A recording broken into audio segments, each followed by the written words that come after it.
আজকে আমার প্রশ্ন প্রধানমন্ত্রী নরেন্দ্র মোদী এবং বিজেপির কাছে। বিজয় সাহার মতন মানুষ আপনার দলে কিভাবে জায়গা পান? তার মহিলা বিরোধী সেনাবাহিনীর অপমানকারী বক্তব্যের পরেও আপনি চুপ কেন? এই নীরবতা কি দেশের মেয়েদের এবং শহীদের সম্মানের ওপর প্রশ্ন তুলছে না?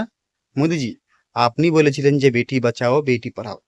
আপনি বলেছিলেন যে ভারতীয় সেনাবাহিনী আপনার গর্ব। তাহলে বিজয় সাহার মতো মানুষ, যাদের কথায় শুধু কর্নেল সুফিয়া কুরাইশি নয়, প্রতিটি ভারতীয় মেয়ের এবং সেনাবাহিনীর অপমান, তাহলে তিনি আপনার মন্ত্রিসভায় কেন? তার উপস্থিতি প্রতি মুহূর্ত আমাদের শহীদের এবং মেয়েদের ত্যাগের ওপর একটি কলঙ্ক। এটি কেবল একটি বক্তব্য নয়, এটি প্রতিটি ভারতীয়র আত্মসম্মানের উপর আঘাত। এটি সেই মায়ের অসুরের অপমান যিনি তার মেয়েকে সেনাবাহিনীতে পাঠিয়েছেন। এটি সেই শহীদের পরিবারের বেদনা যিনি দেশের জন্য সবকিছু উৎসর্গ করেছেন। আর আপনার নীরবতা, মোদীজি, এ ক্ষতকে আরো গভীর করে তোলে। আজ দেশ আপনার কাছে জবাব চাইছে। বিজয় সাহাকে অবিলম্বে বরখাস্ত করুন। এটি কেবল একজন ব্যক্তিকে সরানোর বিষয় নয়, এটি দেশকে এই বার্তা দেওয়ার বিষয় যে ভারত তার মেয়েদের এবং সেনাবাহিনীর সম্মান নিয়ে কোনো আপোষ করবে না।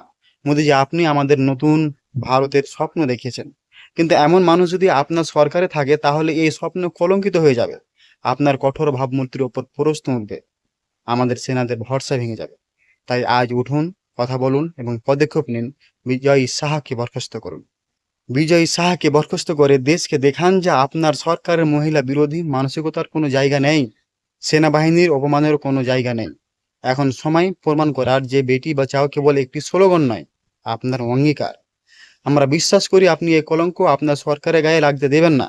দেশের মেয়েরা এবং সেনাবাহিনী আপনার দিকে তাকিয়ে আছে, নীরবতা নয়, পদক্ষেপ চাই। ধন্যবাদ, দেখাচ্ছেন।